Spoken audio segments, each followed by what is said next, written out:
Breaking చూస్తున్న మాజీ ముఖ్యమంత్రి కేసీఆర్ కు పవర్ కమిషన్ నోటీసులు ఇచ్చింది. భద్రాద్రి, యాదాద్రి, ఛత్తీస్గఢ్ విద్యుత్ ఒప్పందాలపై కేసీఆర్ పాత్ర ఏంటో చెప్పాలని నోటీసుల్లో కమిషన్ పేర్కొంది.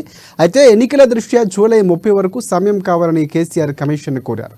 అయితే ఈ నెల 15 వరకు సమాధానం ఇవ్వాలని తాము అడిగినట్లు కమిషన్ తెలిపింది. కేసీఆర్ ఇచ్చే సమాధానం సంతృప్తిగా లేకపోతే ప్రత్యక్ష విచారణకు పిలుస్తామని కూడా పవర్ కమిషన్ స్పష్టం చేసింది.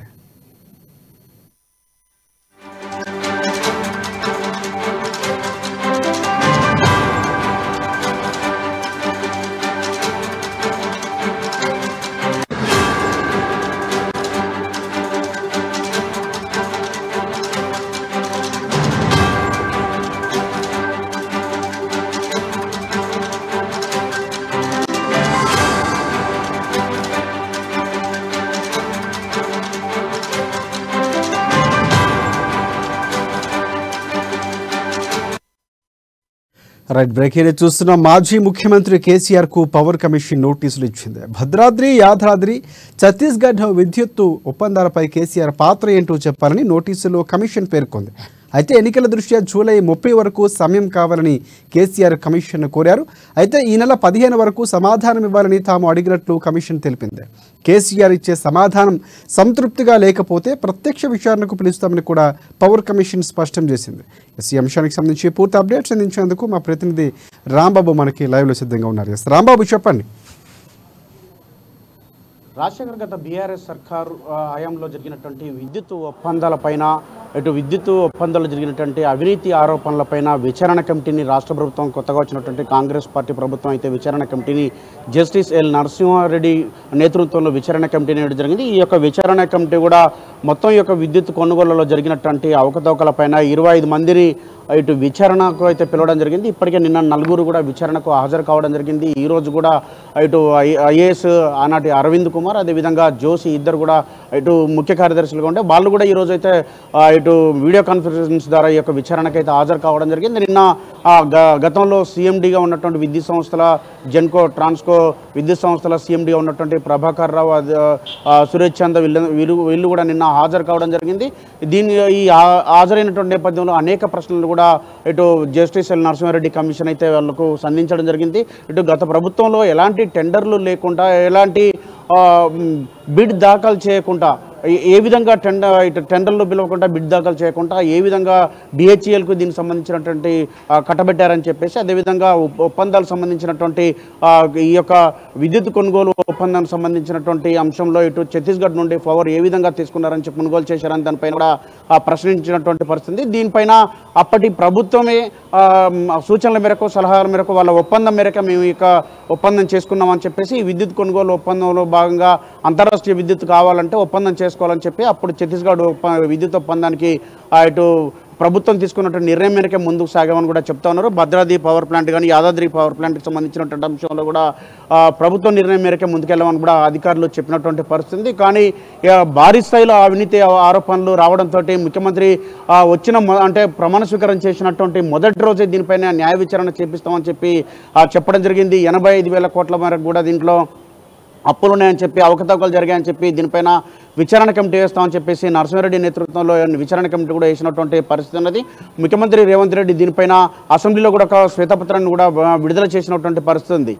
ఈ నేపథ్యంలోనే ఈ యొక్క విద్యుత్ కొనుగోలులో జరిగినటువంటి ఛత్తీస్గఢ్ విద్యుత్ కొనుగోలు కానీ, లేకపోతే ఇటు యాదాద్రి పవర్ ప్లాంట్ కానీ, భద్రాద్రి పవర్ ప్లాంట్ సంబంధించినటువంటి అంశంలో ఈ యొక్క విచారణ కమిటీ అయితే తన యొక్క పనిని వేగవంతం చేస్తూ ఉంది. ఈరోజు కూడా నిన్న ఈరోజు అయితే విచారణను పిలిచినటువంటి నేపథ్యంలో ఇటు గతంలో అంటే గత ప్రభుత్వంలో ముఖ్యమంత్రిగా ఉన్నటువంటి కేసీఆర్ ఆనాటి ముఖ్యమంత్రిని కూడా ఈ యొక్క తమ పాత్ర ఏందో చెప్పాలని చెప్పేసి కూడా విచారణకైతే పిలవనున్నారు.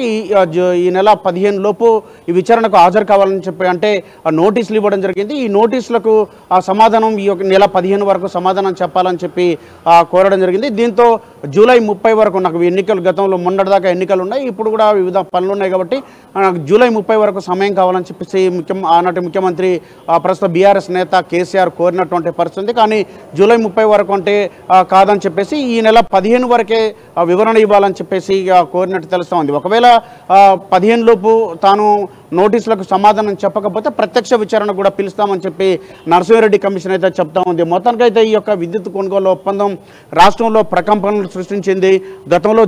గత ప్రభుత్వంలో జరిగినటువంటి ఈ యొక్క విద్యుత్ కొనుగోలు ఒప్పందానికి సంబంధించినటువంటి అంశంలో కాంగ్రెస్ పార్టీ గతం నుండి కూడా ఆరోపణలు చేస్తూ ఉంది. భారీ అవినీతి జరిగిందని చెప్పేసి ఆరోపించినటువంటి నేపథ్యంలో ఈ విచారణ కూడా కొనసాగుతున్నది. కాంగ్రెస్ ప్రభుత్వం వచ్చి రాగానే ప్రమాణ స్వీకారం చేసిన మొదటి రోజే ముఖ్యమంత్రి రేవంత్ రెడ్డి దీనిపైన మీడియా ద్వారా ఒక ప్రకటన కూడా విడుదల చేయడం జరిగింది.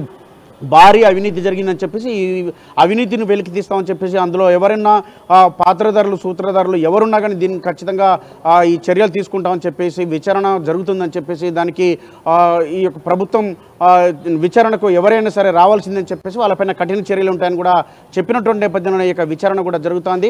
ఇటు కేసీఆర్కే అంటే 25 మంది అధికారులే కాకుండా దీనికి సంబంధించినట్టు ఆనాటి విద్యుత్ ఒప్పందంలో ఉన్నటువంటి జేఏసీకి సంబంధించినటువంటి నేతలు కానీ లేకపోతే అప్పటి ముఖ్యమంత్రిని స్వయంగా ముఖ్యమంత్రికే నోటీసులు ఇవ్వడం అనేది మాత్రం ఈ యొక్క విద్యుత్ కొనుగోలు ఒప్పందంలో భారీ స్థాయిలో అవినీతి జరిగిందని చెప్పేసి ప్రభుత్వం భావిస్తున్నది. ఈ నేపథ్యంలోనే నరసింహారెడ్డి కమిషన్ కూడా ఆనాటి ముఖ్యమంత్రికే నోటీసులు ఇవ్వడం, నోటీసులకు కూడా స్పందించకపోతే ప్రత్యక్ష చర్యలు తీసుకుంటామని చెప్పేసి విచారణకు పిలుస్తామని కూడా చెప్తున్నటువంటి పరిస్థితి. మొత్తానికైతే ఈ యొక్క విద్యుత్ కొనుగోలు ఒప్పందంలో జరిగినటువంటి దీనిపైన అవినీతి ఆరోపణలపైన మాత్రం ఇటు నరసింహారెడ్డి కమిషన్ అయితే మాత్రం ఇటు అధికారులను విచారిస్తూనే ముందుకెళ్తా ఉంది. దీనిపైన మరింత లోతుగా దీనిపైన విచారణ చేసేటువంటి అవకాశం కూడా కనబడతా ఉన్నది. రాజశేఖర్.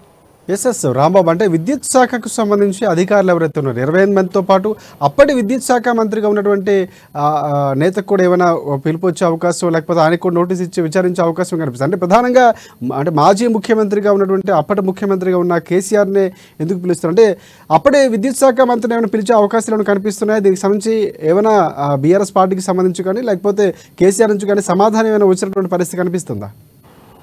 తప్పకుండా రాజశేఖర్, ఆనాటి విద్యుత్ శాఖ మంత్రి జగదీశ్వర్ రెడ్డి కూడా ఇటు నోటీసులు ఇచ్చేటువంటి అవకాశం ఉంది. ఇప్పటికే శ్వేతపత్రం విడుదల చేసినటువంటి సందర్భంలోనే అసెంబ్లీలోనే స్వయంగా ముఖ్యమంత్రి చెప్పడం జరిగింది. దీనిపైన ఆయన పాత్ర ఏందో తెలవాలి, ఆయా మంత్రిత్వ శాఖకు మంత్రిగా ఉన్న విద్యుత్ శాఖకు మంత్రిగా ఉన్నటువంటి జగదీశ్వర్ రెడ్డి సమాధానం చెప్పాలని చెప్పి దీనిపైన దోషులు ఎవరైనా కానీ ఉపేక్షించేది లేదని కూడా చెప్పడం జరిగింది. ఈ విచారణ కమిటీలో మొత్తం పూర్తి విషయాలు బయటకు వస్తాయని చెప్పేసి పూర్తి విషయాలు వచ్చిన తర్వాత వీళ్ళందరిపైన చర్యలు ఉంటాయని కూడా చెప్పడం జరిగింది.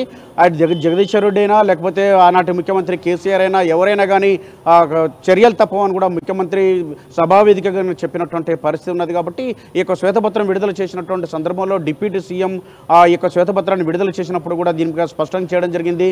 దీంట్లో పాత్రధారులు విద్యుత్ శాఖ మంత్రి కూడా ఉండొచ్చు అని చెప్పేసి అనుమానాలు కూడా రేకెత్తినటువంటి నేపథ్యంలో దానిపైన ఇప్పటికే గతంలో కాంగ్రెస్ పార్టీ ఆరోపణలు చేసింది, ముఖ్యమంత్రి కూడా ఆరోపణలు చేసినటువంటి నేపథ్యంలో మొత్తం దీనికి సంబంధించినటువంటి విద్యుత్ శాఖకు ఉన్నటువంటి అప్పులు, దీనికి సంబంధించినటువంటి ఆస్తులు మొత్తం వివరాలను కూడా ఇప్పటికే శ్వేతపత్రం ద్వారా విడుదల చేసినటువంటి నేపథ్యంలో ఇటు 2014 చేసుకున్నటువంటి ఛత్తీస్గఢ్ విద్యుత్ కొనుగోలు ఒప్పందానికి సంబంధించినటువంటి నవంబర్ 3న జరిగినటువంటి ఈ యొక్క ఒప్పందం టెండర్లు పిలవకుండానే ఎలాంటి బిడ్ దాఖలు చేయకుండానే